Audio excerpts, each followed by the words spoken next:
లో నివసించే మహిళలు, పెద్దలు, అలానే మీడియా మిత్రులు అందరికీ కూడా నమస్కారం తెలియజేస్తున్నాను. ఈరోజు కొల్లూరు 2 BHK కింద అధికారులందరూ కూడా, జిల్లా అధికారులు, మున్సిపల్ అధికారులు, అలానే హౌసింగ్ అధికారులందరూ కూడా రావడం జరిగింది. ఏవైతే మీరు సమస్యలు ఫేస్ చేస్తున్నారో అవన్నీ కూడా నోట్ డౌన్ చేసుకోవడం జరిగింది. అవన్నీ కూడా త్వరితగతిన పరిష్కరించే విధంగా అధికారులందరూ కూడా కృషి చేస్తారు.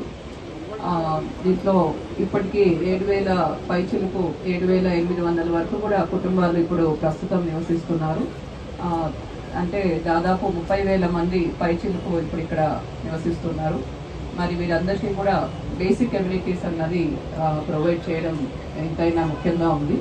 ఈ బేసిక్ కమ్యూనిటీస్లో మనకు ఇందాక కొంతమంది చెప్పిన విధంగా స్కూల్ అయినా, హాస్పిటల్ అయినా, బస్ ఫెసిలిటీ అయినా, ఇవన్నీ కూడా బేసిక్ కమ్యూనిటీస్ కాబట్టి అవన్నీ కూడా అందించే విధంగా అధికారులందరూ కూడా కృషి చేయాలి. ఆల్రెడీ అన్నీ కూడా పనులు ప్రోగ్రెస్లో ఉన్నాయి.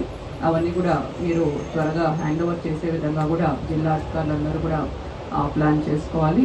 అలానే మున్సిపల్ అధికారులు ఏవైతే శానిటేషన్ సమస్యలు చెప్పారో, వాటర్ డ్రైనేజ్ సమస్యలు చెప్పారో, బిల్స్కు సంబంధించిన సమస్యలు చెప్పారో అవన్నీ కూడా మున్సిపల్ అధికారులు ఇమీడియట్గా కూడా మీరు ఇవన్నీ బేసిక్ సమస్యలు కాబట్టి అవన్నీ కూడా వీరికి రిజాల్వ్ చేసే విధంగా అందరూ కూడా పనిచేయాల్సి ఉంటుంది. సో ఇవన్నీ కూడా మేము నోట్ డౌన్ చేసుకున్నాము కాబట్టి త్వరలో ఇవన్నీ కూడా రిజాల్వ్ చేసే విధంగా అధికారులందరం కూడా కృషి చేస్తాము. సో మీ అందరూ కూడా మున్సిపాలిటీకి అలానే జిల్లా అధికారులకు మీరందరూ కూడా సహకరించాలి. అందరూ సహకారంతో ఒక మంచి కమ్యూనిటీ ఇక్కడ మీ అందరూ కూడా ఏర్పాటు చేసుకోవచ్చు.